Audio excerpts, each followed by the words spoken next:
Okay, so open Photoshop on your computer, and then I'm going to set my toolbar to that setup because I prefer that setup.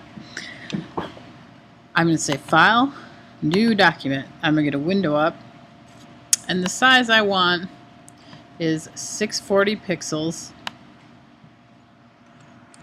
And make sure this is pixels here by 480 pixels. I want 72 for my resolution. 72 is resolution for screen images. If you were to make a print document, it would be 300 for your resolution, or more depending on where you're getting it printed. But for screen resolution or to view on the internet or just your computer, it's 72. I'm going to make it grayscale, and I want my background to be white. I could choose to make it the background color in my toolbar, which is also white, or I could make it transparent, which would give you those gray and white squares. I'm going to make it white. I'm going to hit OK. I'm going to blank document up. I'm going to go to Filter, Noise, Add Noise. And this just throws some random pixels. I want to make sure it's Gaussian.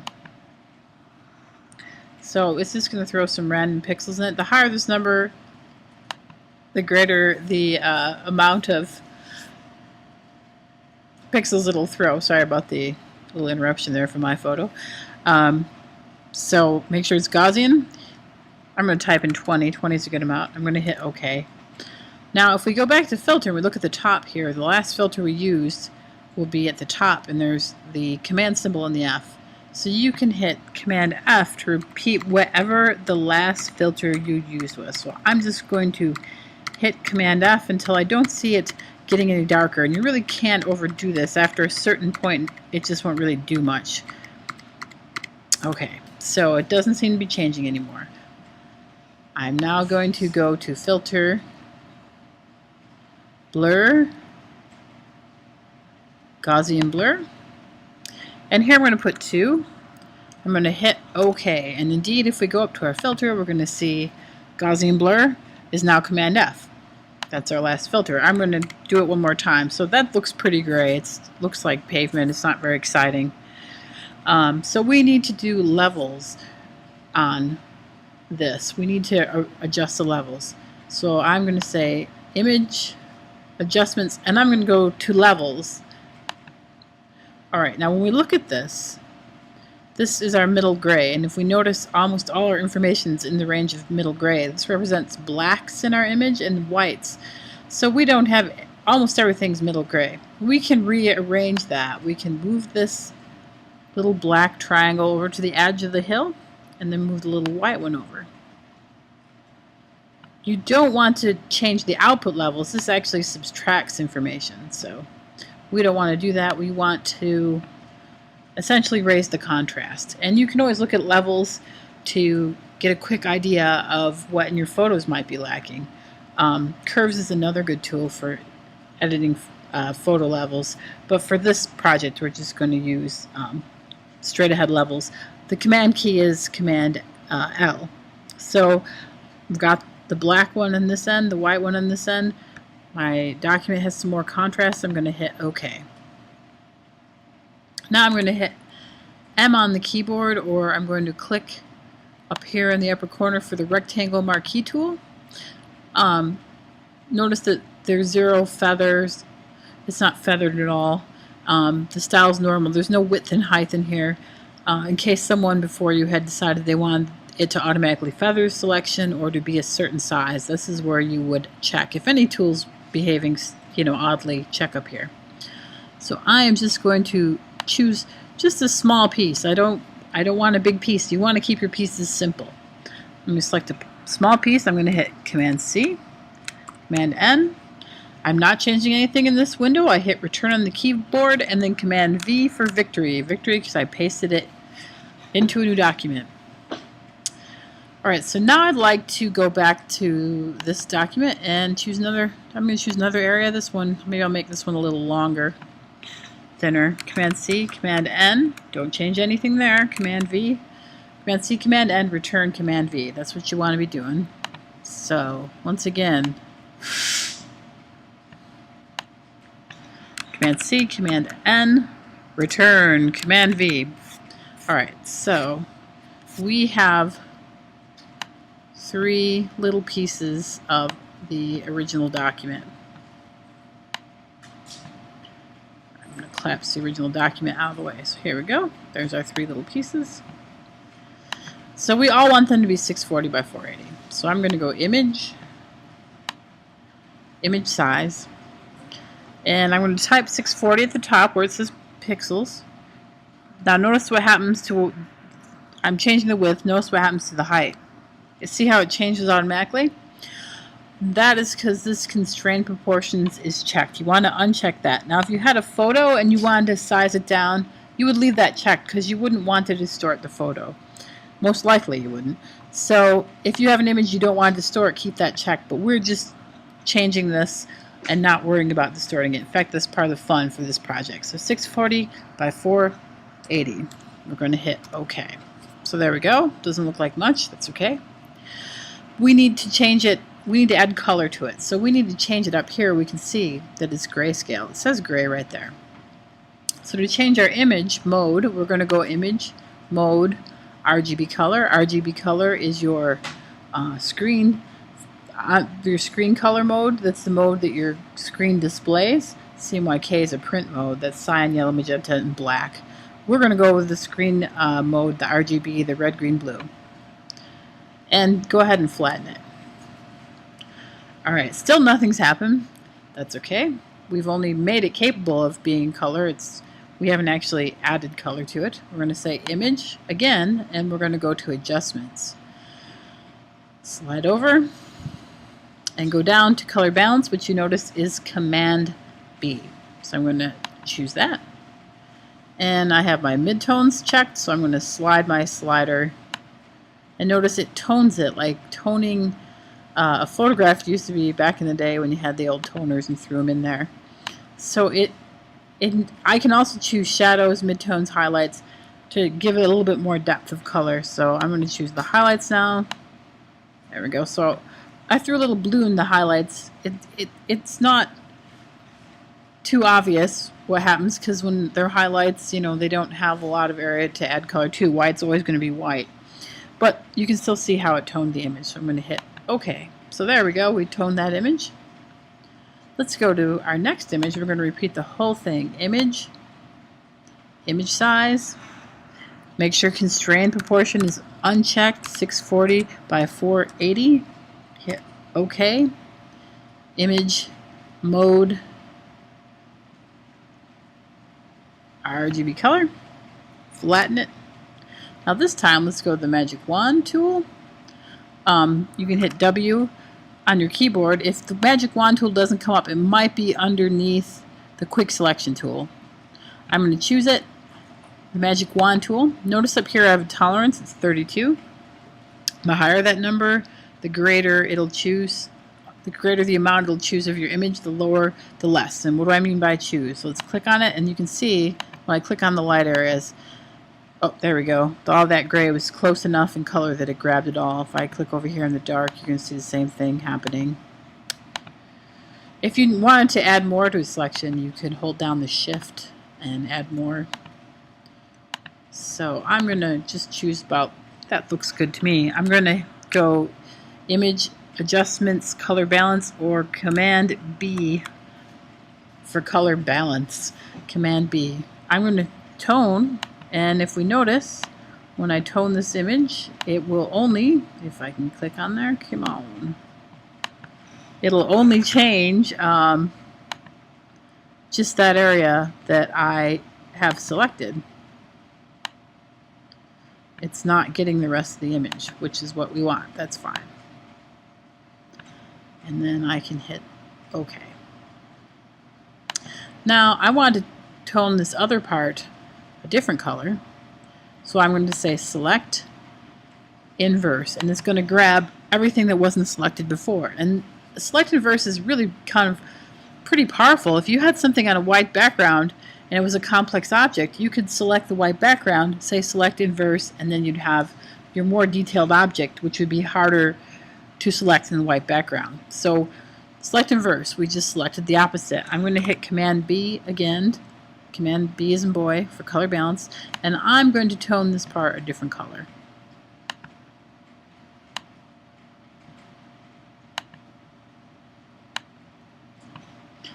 Okay, and then I'm going to hit return, or you can click on the OK, return is quicker. So now it's blue and purple. In addition to that, I'm going to go up here to filter, and I'm just going to choose a filter and put a filter on that part so it looks even more separated from the other part. So the blue looks even more distinct from the purple. So there we go. Oh boy, I'd like to put a filter on that purple. So if I want to put a filter on the purple, I will just say select inverse, and now I have the purple again. And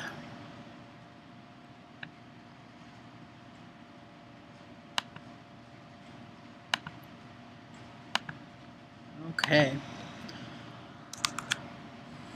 So that really, has two distinct areas, two distinct textures. I'm going to go to my third piece. And again, I have to go to image size, 640 by 480. My constrained proportions is unchecked. I'm going to hit return. I'm going to say image mode and change it to RGB color. Flatten it. I'm just going to hit return. I'm actually going to do the levels on this. I think it looks a little gray. Sometimes you have to bump up the levels as you go along. Alright, so I'm going to go back to that wonderful magic wand, and I'm going to select an area. Maybe that's too much. Command D will deselect, by the way, in case you need that. Alright, let's say I want not a hard selection, meaning I don't want a sharp line. This image has a very sharp line. You can see right in here how sharp that is. It's very defined. I want this to have a gradual line. So I'm going to go to select, modify, feather. And feathering your edge makes it, a gradual change instead of abrupt. Alright, 45 is pretty high for this image. The higher your resolution, the higher this number needs to be. So we only have 72, so I'm going to put it to 15. Now, if the image was 300 dpi, 15 would have less effect, but 15 should be good for 72 dpi image. So I'm going to hit OK, and you notice even the selection changes, it looks softer. Again, I'm going to hit my Command B for color balance. Let's see, let's do maybe a green, yellow color.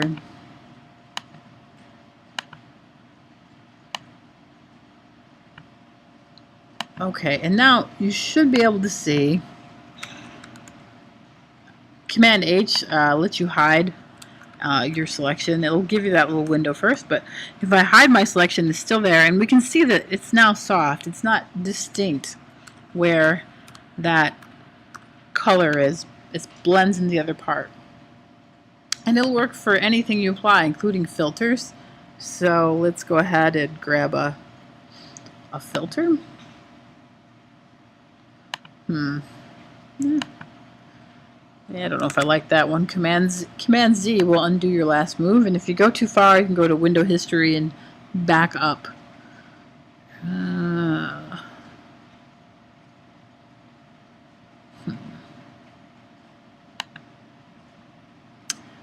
Well, I'm not picking winners here. I don't want to overdo it.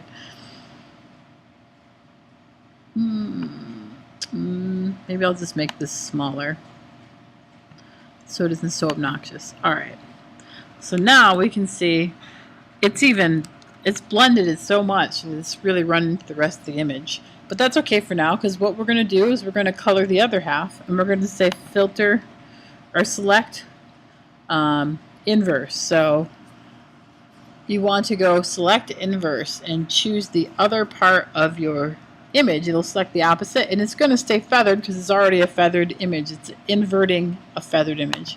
And I'm going to hit Command B, and I'll color this a different color.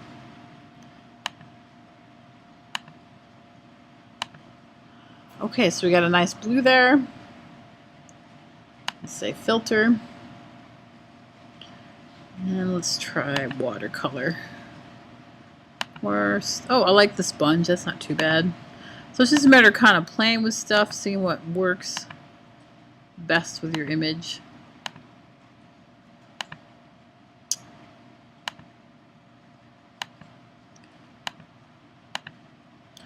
Okay, so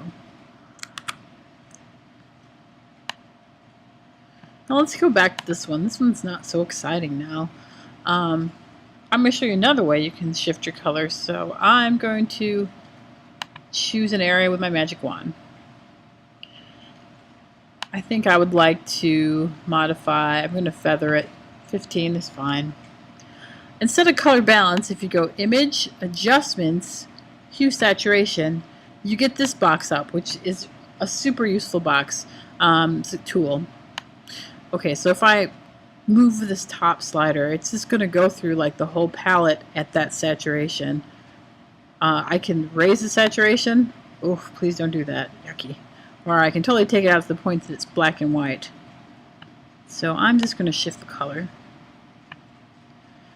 You can raise the lightness and darkness as well. I tend to do this with the levels though, because you can see it's kind of gray, and the levels will give it kind of more dimension. I'm going to hit OK. Select a nice little filter. Try our zigzag. Oops, I grabbed Pond Ripples. Well, let's see. If it looks terrible, we'll... Oh yeah, I don't like this one. Sorry about that. Didn't mean to do that. Filter. Distort. Ah, crap. Been a long day. Wave, come on. There we go. No whammies. Alright, so we've got it. There we go. I'm going to go filter. And actually, first I want to invert my selection because I'm just going to cover up what I just did. I want to go now I'm going to go filter, sketch, and halftone pattern. Let's take a look at what happens here. So, this is kind of fun. Most of these tools, there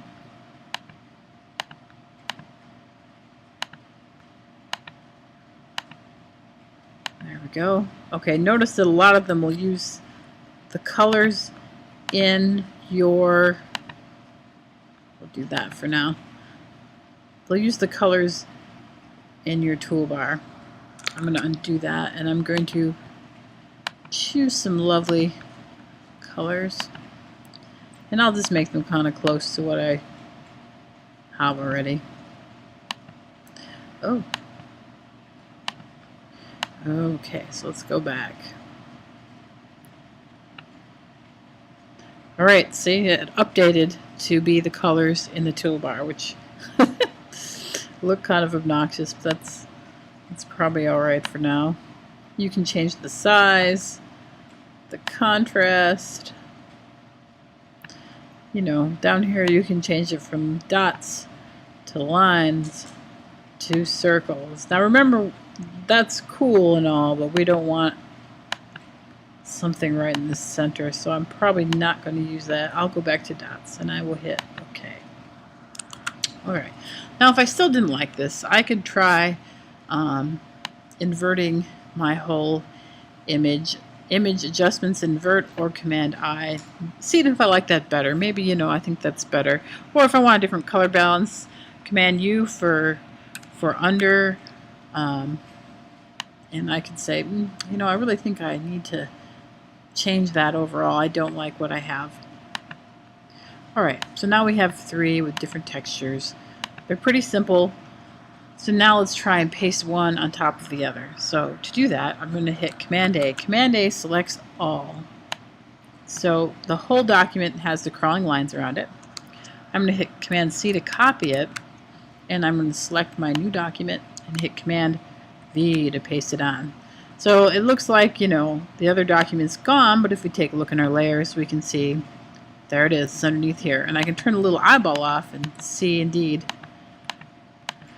there's that layer underneath. Well, it's not much use to have this covering the layer totally, so we can change the opacity for one, so I can bring it down. I'm going to put it back to 100.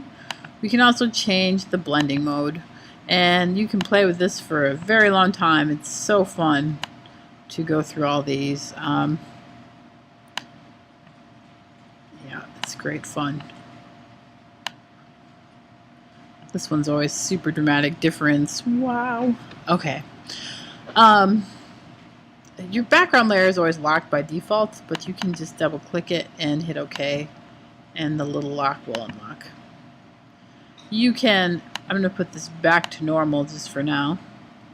You can change the order. So if I wanted that one below and I wanted to, for some reason, you know, try this as the top layer, especially if you have more than one layer, this is more effective.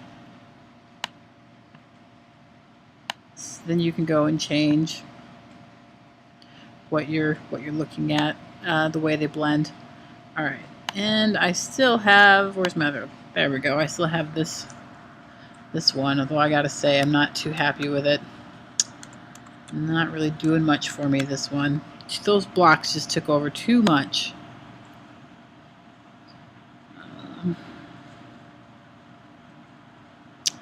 Yeah, not happy. All right, well, we'll give it a try. Command A, Command C. And let's paste it on there. Play with it however we see fit. All right, that's not so terrible. Yeah, I'll go to overlay just so it's a little clearer what's happening. Okay, so now I have these three layers and a start towards the background. These are independent. If I were to hit Command A, Command C, I'm just copying this layer too. If I did this, you know, and then if I make new document and hit Return V, that's what's going to be in that document. I only copied that layer. So these layers are all still independent. So anything you do to them, if I invert them, it's going to, you know, change how they blend together. So these are all separate layers, and they're all independent. And I can, you know, change them around. Well, that's a little better. All right, there's no sense in having your background layer anything but normal, because you don't want it to have any transparency in it. So you just want this to be a normal full opacity layer. Alright, so if I were to take a look at this, there's some other good tools to manipulate these. The dodge tool is good because it lightens areas. And if you notice up here, you can choose what you want to lighten. If you want to lighten shadows, midtones, highlights. I'm going to put my exposure, that's how much it does it, to 100%, just so it's a really dramatic. My brushes you choose up here. If you want to change the size on the fly while you're using it, you hit the brackets. Either way, left bracket is less, right bracket is bigger, smaller, bigger. Okay, so now if I click on it, I'm lightening the midtones, and you can see the difference there. I could lighten the shadows. Up here, some shadows, so not as obvious, but I might not be on the layer that actually has that black stuff. I could also go to, let's see, I went to highlights. You've got highlights. I haven't went to highlights, I don't think. Let's see. Yep, so I'm dodging the highlights. So dodge lightens, burn darkens. So think of burn things being charred. That'll help you remember that burn makes things darker. So we can see that that is making areas of the image darker. I'll hit Command Z. I actually like that darker, so I think I might leave it that way. It looks more interesting. So that's the midtones. I'm going to go to the highlights, and I'm going to try layer 1 because I think this, yep, there we go. There we go. These are a little too blown out, so I'm just going to darken those highlights up. So that's helpful. And then this last tool is the sponge tool. What the sponge tool does is it can either desaturate or saturate. And again, for dramatic purposes, I'm going to make this 100%. So let's desaturate, and what it does, and because I have multiple layers here, maybe I should just go to the bottom layer to show you. If I desaturate, it's removing the color. See, it's turning it to black and white as I move my cursor over and over it. So I can Command Z it back to life. So that's what desaturate does, or it moves the color. Now let's go to saturate, and that's going to do the opposite. That's really going to make that color pop and be very bright.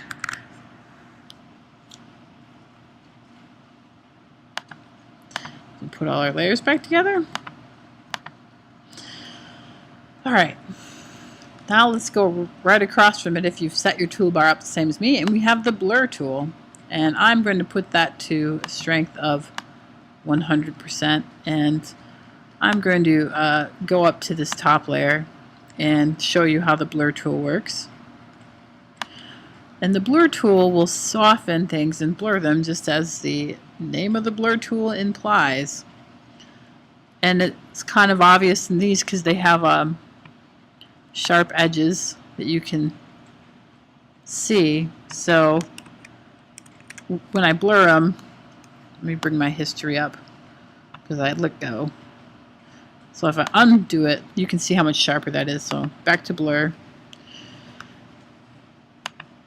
And that can be nice if you want to, like, I don't maybe want this definition all the way through my image. It can get kind of boring. If I want to push it farther, let's go back to that underlying image. Underneath the blur tool is the smudge tool. Now, be careful with the smudge tool. I see lots of people abuse this poor tool. It does exactly what it says. It smears your image like you run your finger through paint. You know, use it with discretion. Don't give me a whole smeared image. Good heavens. It is fun. That I give you. So yeah, you can smear stuff all over.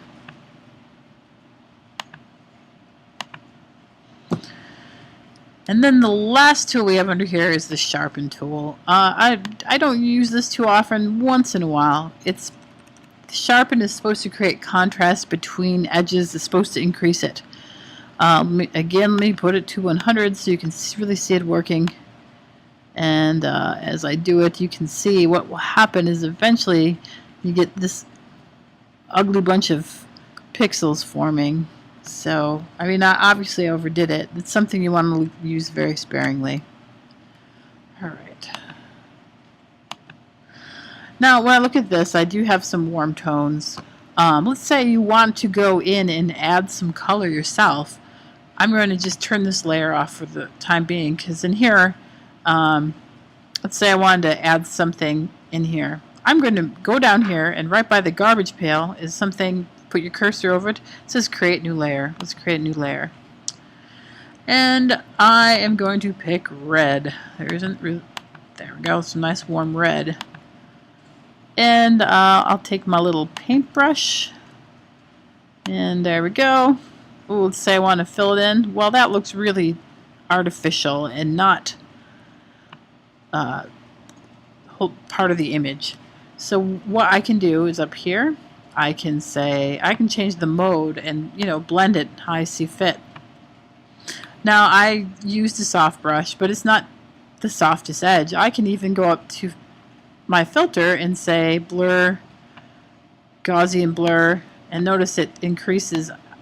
I can increase it more. There we go. That softness of that edge. So it really blends in there. And the nice thing about this is it's not directly on my image, so I don't, you know, I don't have to worry about wrecking my image, and I can, you know, make another layer if I want to repeat that warm tone, say over here, and Gaussian blur was my last filter, so all I have to do is hit Command F, and then I'm going to make it multiply. It looks like it becomes kind of transparent, but it doesn't. It's just spread out so much that it's sort of quasi-transparent. All right. I think I almost like it like that. Another trick you can do, and this one I'm going to turn all these off just so you can see it. And let me put this to normal so you can see this trick. Alright, so now this is totally covering the bottom layer. If I click on here, it's going to bring up layer styles. Right here, blend if, this blend if. If I drag this over, notice the part of my image is disappearing, it's all gone. So as I move this, anything that's in the range of black, and if I keep moving up, more of it shows. Anything in the top layer that's between these values becomes transparent and the bottom layer shows through. Or I can go the other way, so anything that's white becomes transparent and the bottom layer shows through. Or I can make anything from black to middle gray of the bottom layer apparent. So that may or may not be useful to you. That is something to play with. What did I have this set to? Okay, hard light. Another way to kind of have some fun and make things three-dimensional looking is to use that magic wand, and I'm going to hold the shift down and click here and click here, click here. And remember, if your magic wand is not picking enough color, you can raise this number. If it's picking too much, you can lower it. And I'm going to hit Command C to copy and Command V and paste it in the document. So now this layer is by itself. If I go down here, I can now add effects to it. Now, I saw a lot of people earlier in class trying to add effects to the, like just a whole layer. Nothing's going to happen because there's no transparency for the whole layer. There's no background. There's nothing for it to create a drop shadow on. Alright, so the layer is selected. Say FX, drop shadow, Bevelin and Voss, contour. Please don't put the texture on because I see the same texture all the time. It's really getting boring at this point. So there we go. So now I got some little floaty islands.